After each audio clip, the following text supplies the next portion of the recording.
Have you ever wondered why, man, we're just not clicking as a team? Well, that's what we're talking today on the Drama Free Living podcast. It's Dennis and Lisa McIntee. And Lisa, we got a friend with us. Hey, Bill. Welcome, Bill. Bill Perry is with us, and he's just one of our amazing coaches and team members and full of wisdom on a lot of things, and today we're talking about building safety, building trust, and belonging in teams. And it's really why things really don't click. Maybe you're getting results, but you're like, man, it's just not clicking. It's not everything it could be. And it's really about maybe optimizing the people around you and really creating a team and a life and really a business. Like, oh my gosh, I love to be here. And I think that's what you want to hear from team members. So we're going to dive into safety, and I think it'll be an interesting conversation. So Bill, thinking about safety, like what hits your brain? Like, what do you think about? Yeah, for me, a lot of these ideas really began to formulate around 2019, which timing-wise, was perfect. Yeah, exactly. Because I think, just worldwide, there was such an assault on our sense of safety during the COVID years and even subsequently where people didn't know who to trust. Yeah. They didn't know which science to follow, which newscaster to follow, which politician to invest trust in. And all of a sudden, everybody felt very unsafe. And as I began to build some of these ideas, I realized it was impacting people in their work experiences probably more than leaders actually realized. And so I started doing some developmental work around the ideas of safety in the workplace and what it did for culture. Yeah, it's amazing. And isn't it like, so when you think about 2019, it's like there were all these stories, right? Everybody had a story, like all these stories going around. And doesn't safety come out of a story? Absolutely. Either the story you're telling yourself, the story other people are telling you, and it's fascinating how safety comes out of stories. Right. And I think maybe that's where leaders need to be better storytellers. They do need to be better storytellers because they need to understand that whatever narrative comes out of them informs the narrative that we eventually absorb somehow into our own story, right, wrong, or indifferent. And so a lot of filters at work in all of that in terms of creating a sense of safety in what I feel in any given moment. And what I find interesting, too, is if it's the leader's story, their story is a more powerful story because of their position. Like you take Working Genius and they talk about whoever the leader is, their genius kind of counts for double just because of their position, because of the authority they carry. Sure. And so you could have a lot of different stories and narratives going on in an organization, but really whatever the leader's story or narrative is that they communicate, it kind of trumps it. It's the one that leads forward, and it's very hard to slow that down or refute it without the leader being involved. And I think really being aware, and I think that's the key thing, is like leaders have to be aware that their story typically is much more powerful, and kind of stepping back and sort of modulating that story so that you hear from other people. Yeah. So who determines what safety needs to look like? The individuals that are on the receiving end of that culture. Okay, tell us how that works. Okay. Yeah. So this is a tricky area. This whole safety conversation, because there's so many different iterations of what safety is, and so I want to sort of define, if I can, for a minute. Please. Safety is not you like bringing your therapy animal to work necessarily. That can help, but that's not what we're talking about. When I talk about safety, I'm talking about team members recognizing that they're free to be at their best in your presence as a leader, that you're there for them to support and encourage their growth and their development. And it's also this idea that whatever I do, I'm probably not going to receive like harsh repudiation of my ideas, sort of a harsh approach to leading me. It's going to be a soft place, safe place to land. I can put some ideas out there and I'm safe with you. And so who determines it? Ultimately, I do, because I've got this internal narrative that I'm responsible for controlling somehow. And at the same time, you as the leader play a central role in whether I'm free to create a healthy narrative in your presence or not. Well, can you kind of speak to this idea? Because maybe sometimes we think about it as like baking a cake, right? So I'm not baking a cake for you. It's like this is safety. It's like your job is to like give me the recipe as a team member. A little bit it's my job to kind of bake the cake. But what happens when it's like you have a team member and hey, what creates safety is you never looking cross-eyed at me or never like giving a frown or right. It's like, hey, I'm going to frown sometimes. I'm going right. How do you balance some of these? Because some of this stuff is unreasonable. I mean, it's absolutely unreasonable. Right? Yeah, it's like we know the people listening. They're going, that's totally unreasonable, right? So how? But there is this balance to this. So how does that work? One of the things that I encourage leaders to remember is, first and foremost, we are not therapists. Okay, good. Not our job to speak to all of the issues that created your internal narrative. Right. I'm simply here to ensure that for the time that we are exchanging, that I support you, I support your strengths, I support your gifting. Yeah. And so creating a healthy expectation with our team members. Yeah. But I can't answer how you process all of this. What I can promise you is that I'm going to do the best that I can very intentionally to help you feel like you've got a safe place to come and belong. Okay. Yeah. And then you mentioned like leaders need to, like people need to feel like their leaders are for them. Like, what does that look like? How do I as a leader know that like I'm for, like what do I do to like help you know that I'm for you? Yeah, I think the biggest thing that I see in our client work is if you invest some measure of time marked by presence. Huh. A lot of leaders offer time, but sometimes the time's not marked with presence, meaning I'm here, but I'm not all here. I'm glad I never do that with you, Bill. I'm glad that never happens in our conversations. Isn't that great? I'm here, but I'm not here. And, what we have to do is be incredibly intentional to communicate a sense of presence. Right, yeah. So that I think all of our time is like compromised. Mm-hmm. We're being expected to do more with less. Yeah.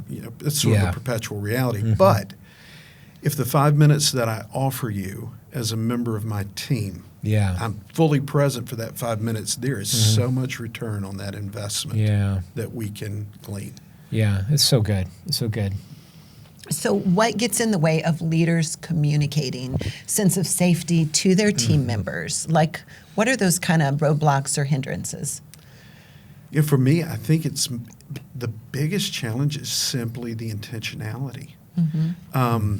A lot of leaders want to bring cultural support in as like a collateral piece to their building process.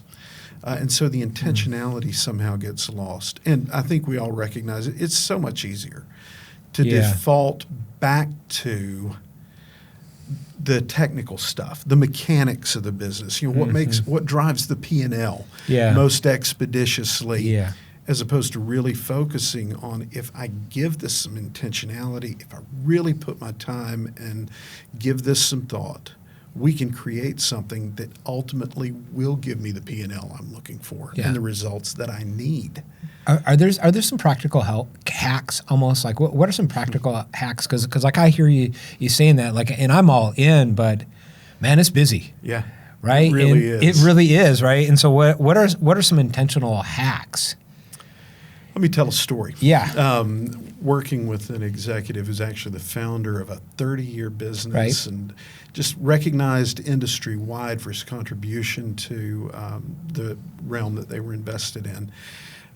He had a really bad habit. When individuals walk into his office, he's so busy, he would recognize that they were in the room, but he wouldn't look up from his device. Yeah. One simple hack that we had to talk about and develop some intentionality around. Right. So when somebody walks into your office, look up, give them 5 minutes. It'll be the best investment in terms of your time and effort. You'll get so much more out of that conversation, as will they. They'll feel safe. They'll feel seen, which is a part of the safety factor.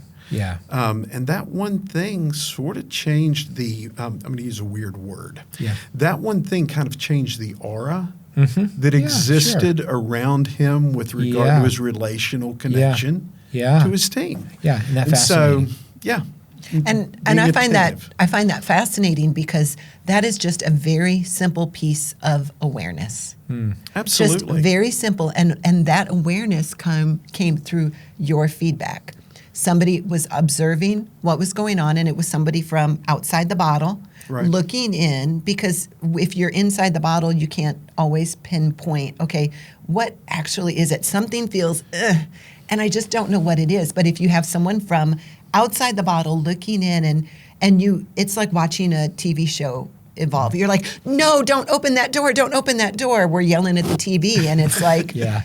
yeah. So you coming in and looking, look at that. That's just, let's try tweaking this. And everyone else is like, oh, I didn't even realize it. I didn't notice it. Maybe the people coming in, they just felt Yeah. ick, but the individual, the Yeah. executive, it's just habit. It's just no disrespect at all. I'm in the middle of something. I'm Right. in the middle of a thought, and I'm laying it all out there. And I've got to, if I don't get it down, I'm going to lose it. And so then, okay, my head is clear. I can give you my attention, but it just changed that dynamic. And it was just came down to awareness, really, and outside feedback and insight. Yeah, and I think one of the things that feeds that for some leaders, I think, well, one of the things that's helpful, if they feel that pressure in terms of the busyness and the inbox, and if all of that's working on them, one of the things I encourage them to do is just create a space in their day. I mean, Yeah. there are points in my day when I can't look up. Yeah. Right. For me, I have to stay very focused, particularly if I'm in creative mode. It takes Yep. a little more energy from Yeah. me. Yeah. Points in my day when I have to stay incredibly focused. And so what I encourage that particular individual to do, if you don't feel like you can offer this easily in a moment, Yeah. create a space in your day. My door is open from 4 to 5 in the afternoon, or Yeah. 8 to 9, depending on what.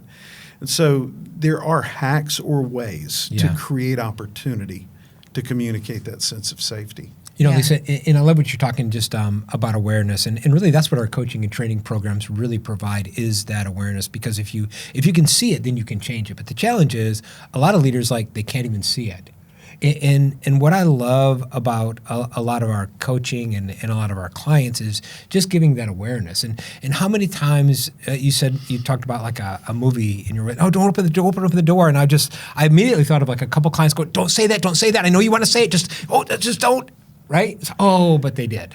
Oh, so you open it, right? Or, hey, just call me before you have that conversation, or, hey, let's just calm down a minute before you make that decision. And I think that's really the value of having a coach and somebody walking alongside you that can give you sort of that 360 awareness, because we're so, it's like you can't read the label when you're inside the bottle. And how many times are we in the bottle of our own behavior? And I think what happens sometimes is, Bill, we even talk to, clients, and they think they're creating safety, but they're really not. Like, how many clients, right, we first come in and we're working with them, and they're like, oh, it's this. And they go, and then you get in and you go, no, it's not really this. It's really this. And right. And how helpful is it? It could be hurtful when you first hear it, but really helpful. Right. And so what does a leader have to do personally? Yeah. What's the hard work of being available and present when you walk in the door at 8 o'clock in the morning? Yeah. There's a lot of personal work that has to be done to make sure your inner voices, narratives, your inner demons have been quieted before you step through the door. And it requires a lot of leadership. It's asking a lot to create that kind of atmosphere. Yeah. And really, I think calming your inner demons, like, Bill, a lot of times you can't do that by yourself. No.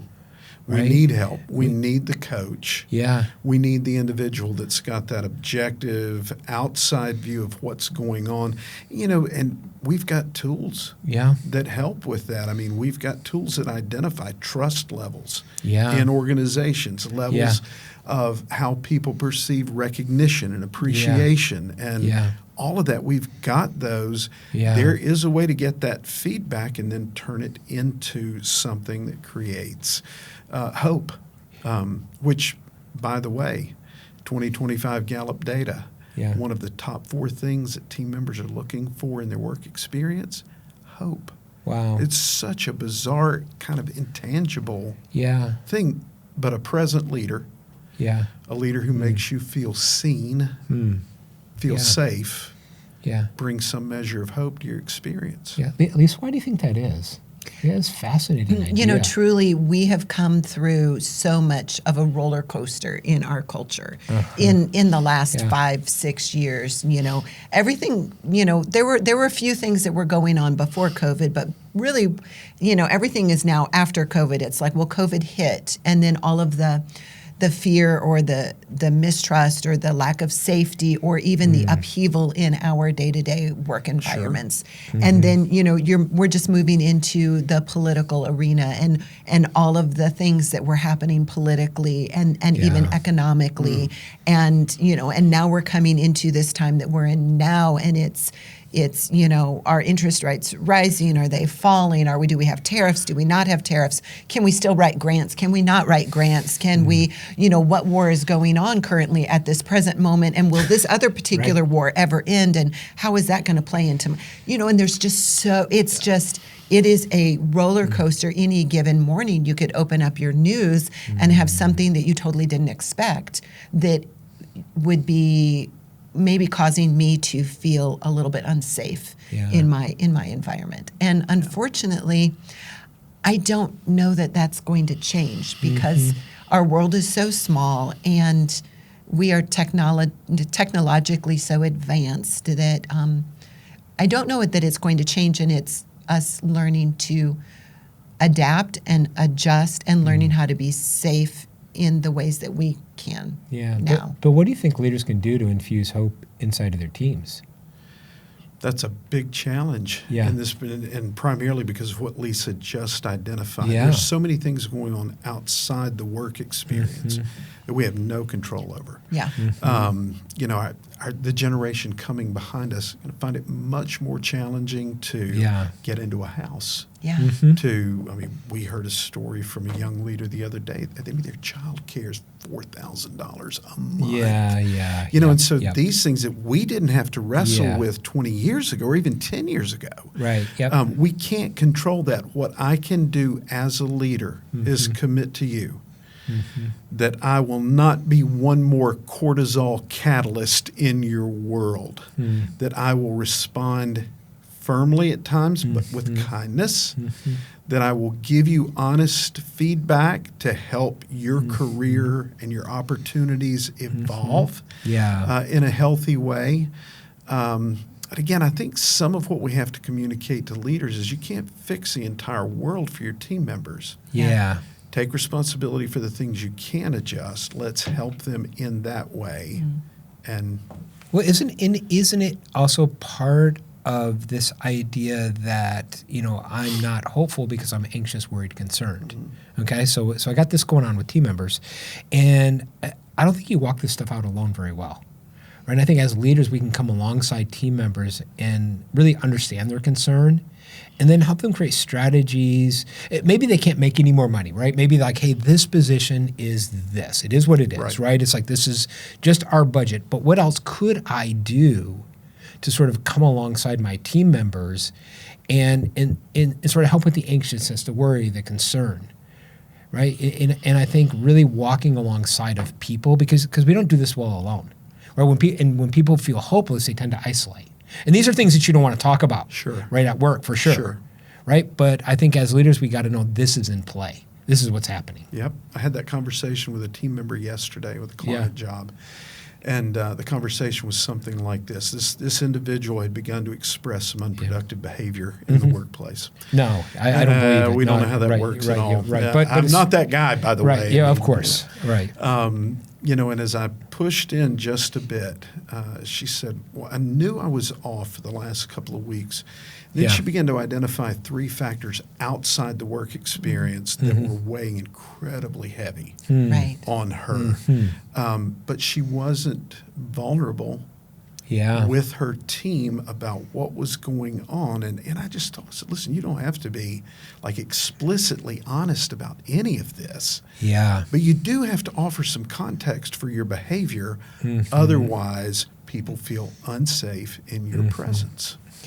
And that reminds me of just the whole concept of window of tolerance and the Yeah. value of us understanding the concept of window of tolerance, and even our teams understanding window of tolerance. And our window of tolerance is when we're going up, we're getting into dysregulation. And if we don't mitigate it at that point, we're going to go into hyperarousal, or we could be going down into dysregulation and begin to fawn, and we could go into hypoarousal, and just our team, and each other, and even myself understanding that, okay, this is normally what's going to throw me off. But there are times when I just don't have the same amount of bandwidth. There are times that I'm honestly going to go into dysregulation a lot faster because, realistically, it could be because I just didn't get a good night's sleep last night. Sure. If we want to do a daily thing, or it could be a more of a short-term situation where, as in, I've got a relative, they're currently traveling outside of the United States, and there's a lot of areas that are a little bit less safe for Americans right now. So that could actually be causing me to more easily go into dysregulation. And it's being open and honest with those that we work with. I mean, I don't need to get into all the details on maybe why I didn't get a good night's sleep, but I could say, wow, I'm really kind of tired today. So if you guys see something off, just let me know, because I didn't sleep great. And that's giving enough information to say, hey, I might need a pass, and I might need you to step in a little bit and cover for me, or I just want to be open and say, I might make a mistake. I'm not going to try to, and I am aware. Sure. And so it's those kind of situations of even being aware of what's going on with us, and our team being aware of what's going on with us. We currently have a team member in the process of moving. They're moving from one house to another house, and we know as a team there are some balls that could be dropped. Now, the plan is, there's a very specific plan. This is all going to go in place. This is taken care of. This is taken care of. It's going to be okay. But we all know there's a little extra going on in the personal side, and something might be dropped, and we just have to have a little bit more tolerance for it, but we also have to have our eyes a little bit more open. Sure. And I think that agility, that flexibility is one of the things that's missing for a lot of leaders. Again, they're being asked to do a lot more with less resource. Yep. And so it's easy to get locked in to a pattern, a routine. And we lose that flexibility, and losing flexibility, I think we lose some self-awareness. Yeah. Well, Lisa, and you talked about if I can tell my story, it creates like a measure of safety, right? Or when I know your story, it creates a measure of safety. And so really this whole idea of storytelling and how to do it in a super professional way is super important. And so I love our training on storytelling. Right, I love our training on window of tolerance. I love all of the training that we do around awareness. So if you're listening to it and you're like, hey, I really, really could use some help with that, reach out to us, because we have amazing resources to really help you along those lines, and that really make a huge difference. Yeah. Yeah. At least what's kind of hitting your brain, Lisa? Like, what's been a good takeaway from today so far? I really appreciate what you were talking about, Bill, that you were able to go into an organization and they were not feeling safe. They weren't feeling maybe accepted because of just one small habit that this leader was doing that he didn't even think of. It was just a habit just something that he did. Yeah. And it was tweaking this one little thing. And it doesn't have to be huge. It can be just a minute, hey, maybe try this and let's just see what happens. Yeah. And I appreciate you bringing that up because it doesn't always have to be these huge things. Sometimes it can be just really, really small. Yeah. I think a lot of leaders diminish their cultural engagement because I'm not getting this right. Well, it's not that big a deal. Let's just make some small adjustments. Right. You'd be surprised how quickly your team will become more cohesive, more aligned. They'll rally around you with that investment if they believe that you're for them. Yeah, and it's almost like sometimes we look at these things like as events when they're really like habits. Hey, we're gonna do this training event. Hey, we're gonna do this team building event. Well, hey, let's just get these habits and do this every day. Let's just do this little one. Hey, let's just have a 5-minute huddle every single day. Heck, let's do it one day a week. Right. Yeah. Instead of like, one time a year we do this team building event. Sure. Right. And how many times do we get called in for an event? For an event. Right. And we step back and go, well, hey, what are really the habits? Let's talk about that. And let's look at a whole process because people don't get changed in an event. They get changed in a process. Yeah. So how do you create this process? It's what I love about our training programs. Yeah, me too. And you know as well as I do, we get called at times, I need you to come fix my people. Yeah. Yeah, that's not what we do. Yeah. And that's really not what you need, but give that a shot. Let us know how it works, and we'll be here for the safety net when that doesn't. Yeah, it's fascinating. So it's been a great conversation. What's a takeaway for you? Like what's hitting your brain? I'm going back to the sleep thing. I think it's a very small point. Yeah. But I got a feeling a lot of leaders don't recognize how big a role that plays in their presence, in their presentation and communication of safety. I think a lot of leaders are surprised when I bring that to the table as part of our emotional intelligence training. Yeah, If for you sure. want to be more emotionally intelligent, get a good night's sleep. I mean, it's very simple, but Lisa identified the value. Yeah. I know we're not selling Oura rings, but we're a big fan. So we'll put Oura ring if you don't have an Oura ring. Or one of their competitors. They're great. It's great data just to know in advance when you're going in. I didn't even think about that. Yeah, and I think for me, I'm just reminded that safety comes out of stories. And so if I'm feeling unsafe, it's like, what's the story I'm telling myself? And to look at team members and go, hey, I noticed they're unsafe. What's the story they're telling themselves? One more quick point. Yeah. I was coaching a leader last week, and he's having trouble with unproductive behavior in client engagements with a particular team member. Yeah. He said, what do I need to do? I said, you need to tell them some of your best stories of your own failure. They need to know that you've screwed up. Yeah. That gives them permission not to have to be perfect. I said, tell your stories, but tell the bad ones. And let's see what happens with this particular individual. I love it. I love it. Yeah, that's it's a great. good way to create safety. It really is. Yeah. So listen, this is all about safety. If you're struggling with like safety, psychological safety in your teams, you want more engagement, you want to really optimize what you're doing, please share it with other people and just hit the share button. I think our work is done. We'll see you next time on the Drama Free Living Podcast.